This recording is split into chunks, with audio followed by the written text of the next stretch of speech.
बिस्मिल्लाहिर्रहमानिर्रहीम। कैसे हैं भाई आप लोग? रटना नहीं है, समझना है। एसएसटी जनरल पार्ट 11 पे हम आ गए। Pakistan study matrix and text book board.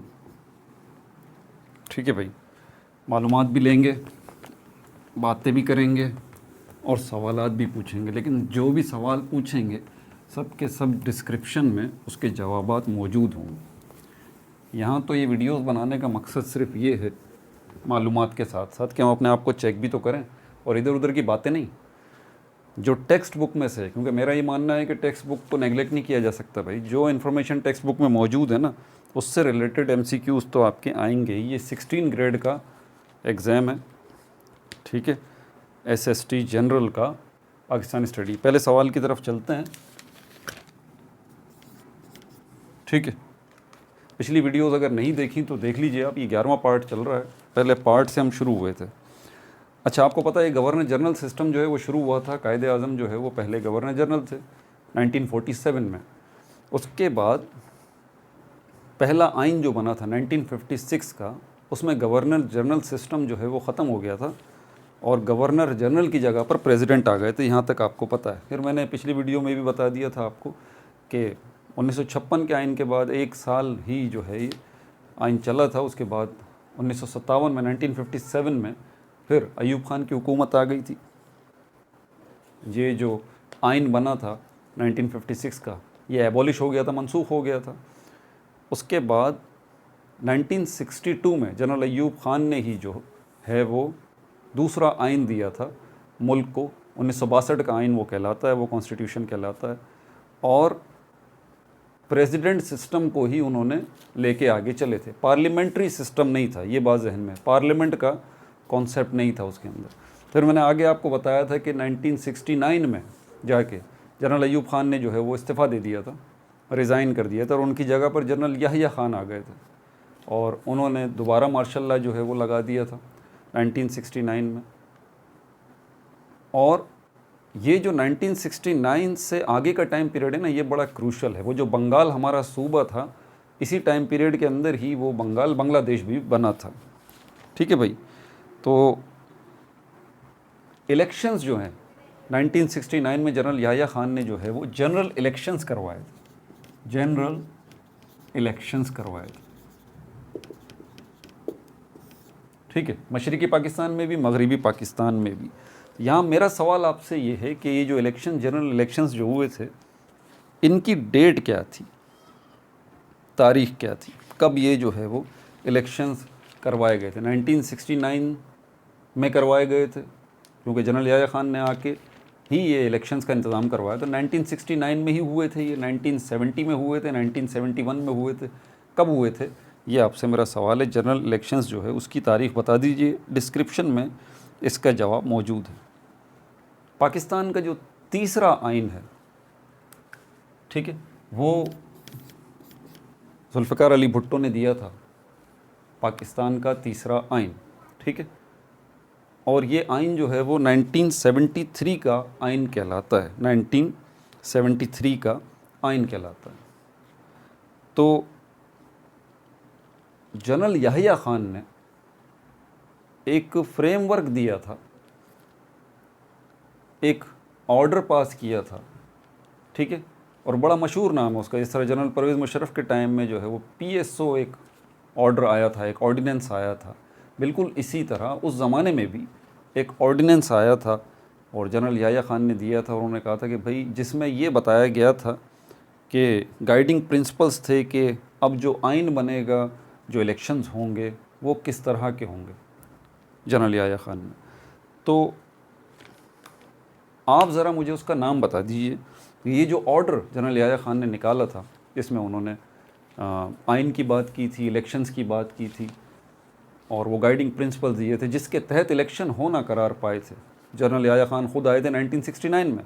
ठीक है, तो किस साल जो है, सॉरी, क्या नाम था उस ऑर्डर का, उस ऑर्डर का क्या नाम था, उस ऑर्डिनेंस का क्या नाम था, उस कानून का क्या नाम था जो कि जनरल याहिया खान ने निकाला था कि भाई ये इसके तहत जो है वो इलेक्शंस होंगे, जिसमें इस बात की अप्रूवल भी दी थी कि इलेक्शंस होंगे। ठीक है, जनरल याहिया खान। अच्छा, अगला सवाल जो है मेरा आपसे ये है इसका जवाब भी जो है वो डॉक्यूमेंट में मौजूद है, डिस्क्रिप्शन में मौजूद है। ये जनरल इलेक्शंस जो हैं ये तो हो गए, ठीक है। किस डेट को हुए, यही मेरा सवाल है आपसे।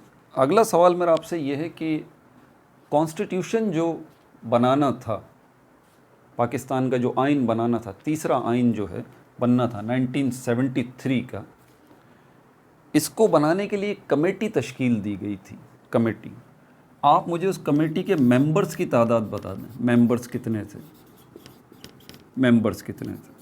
40 मेंबर थे, 50 मेंबर थे, 30 मेंबर थे, 25 मेंबर थे? कितने मेंबर थे जिनकी ज़िम्मेदारी ये थी कि भाई आपने आइन को बनाना है? उस कमेटी के मेंबर्स की तादाद बता दीजिए, डिस्क्रिप्शन में नाम लिखा हुआ। इन मेंबर्स ने बहरहाल एक कॉन्स्टिट्यूशन जो है वो ड्राफ्ट किया। ये कौन सा टाइम पीरियड चल रहा है? ये वही टाइम पीरियड चल रहा है 1969 के बाद का, 1970, 1971, 72, 73, ठीक है। 73 में तो आइन बन गया था ना।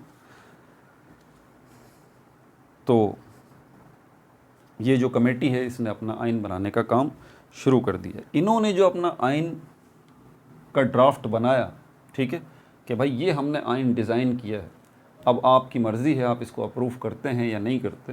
तो बहरहाल ये जो आइन बनाया था ये अप्रूव हुआ था, आइन का ड्राफ्ट जो है वो अप्रूव हुआ था। आप उसकी डेट बता दीजिए, किस डेट पर 1973 का आइन जो है उसका ड्राफ्ट जो है वो अप्रूव हुआ था, ठीक है, वो डेट बता दीजिए। अभी इम्पोज नहीं हुआ है आइन, बहरहाल ड्राफ्ट इन्होंने दे दिया इस कमेटी ने कि भाई ये कॉन्स्टिट्यूशन होगा इस तरह का, और उसको अप्रूव भी कर लिया गया। अब उस आइन को नाफिजुल अमल करना है, ठीक है, इम्पोज करना है मुल्क पे। तो आप मुझे बता दीजिए कि कौन सी डेट थी, कौन सी डेट थी जब 1973 का आइन जो है वो इम्पोज हो गया, नाफिजुल अमल हो गया कि ये है हमारे मुल्क का आइन, 1973 का आइन। जुल्फ़िकार अली भुट्टो की हुकूमत थी उस ज़माने में।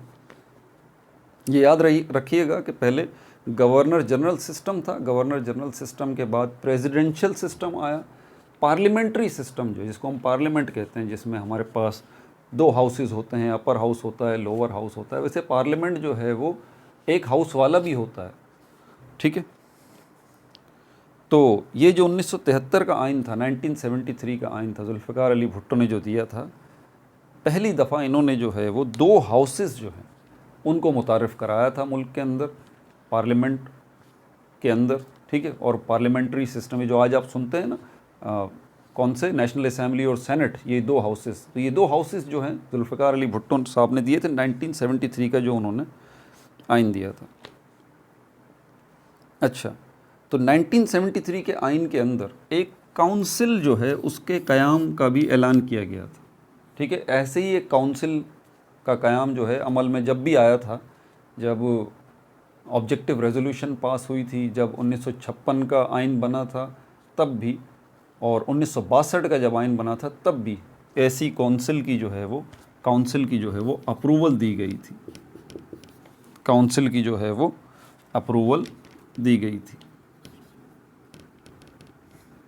इस काउंसिल का जो काम था वो ये था कि आपने जो है, इसके मेंबर्स का जो काम था वो ये था कि आपने इस बात को इंश्योर करना है कि जो भी लॉ मेकिंग होती है, जो भी कानून साजी होती है, वो बिल्कुल कुरान और सुन्नत के मुताबिक होनी चाहिए। कोई ऐसा ना हो कि कोई ऐसे कानून बनाने की कोशिश की जाए जोड़ तोड़ करके जो कानून और सुन्नत के मुनाफी हो, ठीक है। तो ऐसी काउंसिल का जो है वो आगाज़ किया गया था, उसको शामिल किया गया था, ठीक है।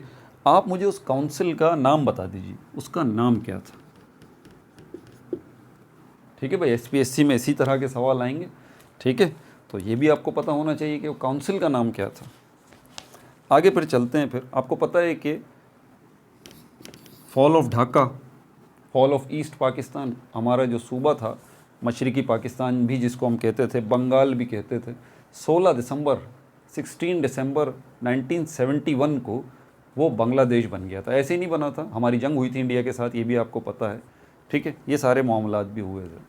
आपसे मेरा ये सवाल है, ये जो वार शुरू हुई थी इंडिया के साथ 1971 की, इसकी डेट क्या है?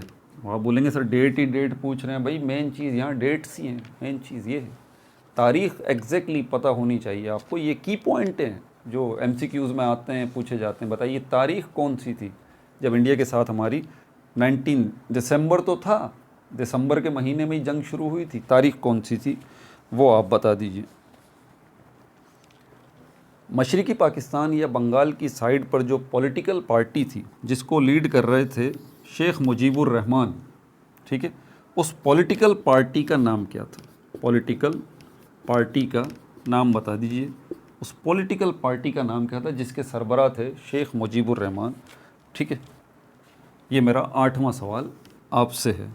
इनके जवाब डिस्क्रिप्शन में मौजूद हैं। 9वां सवाल जो मेरा आपसे है वो मेरा ये है, 169 सीट्स थी जब जनरल इलेक्शन हुए थे। 169 सीट्स थी जब जनरल इलेक्शन हुए थे। शेख मुजीबुर रहमान की पार्टी ने 169 सीट्स में से कितनी सीट्स जो हैं वो विन की थी? ये मेरा सवाल है आपसे, इसका जवाब आप दे दीजिए। ठीक है भाई, आखिरी सवाल, एक एजेंडा दिया था शेख मुजीबुर रहमान ने, प्रपोजल्स दिए थे, कुछ पॉइंट्स दिए थे जो बड़ा मशहूर है उनका वो एजेंडा। जिन्होंने पढ़ा होगा उनको याद आ जाएगा, बड़ा मशहूर एक उन्होंने प्रपोजल दिए थे, इनमें कुछ पॉइंट्स थे। ठीक है, उन्होंने बोला था कि भाई ये हमारी डिमांड्स हैं। तो उस एजेंडे में उनकी डिमांड्स थी शेख मुजीबुर रहमान की। वो डिमांड्स कुछ इस किस्म की थी कि उसका दूसरा मतलब यही था कि बंगाल को जो है वो अगला एक मुल्क बना दिया जाए और मुझे उसका वज़ीर आज़म बना दिया जाए। तो बहरहाल ये जो एजेंडा ये लेके आए थे कुछ पॉइंट्स पे मुश्तमिल था। तो आप मुझे बता दीजिए शेख मुजीबुर रहमान ने जो ये एजेंडा दिया था इसमें जो इन्होंने पॉइंट्स सामने रखे थे, अपनी डिमांड्स सामने रखी थी, वो कितने पॉइंट्स थे? ये मेरा आपसे सवाल है, इसका जवाब भी डिस्क्रिप्शन में मौजूद है। ठीक है भाई, फिर हम इससे आगे चलेंगे इंशाल्लाह। अपना बहुत ज़्यादा ख्याल रखिएगा। No like no subscribe, only share.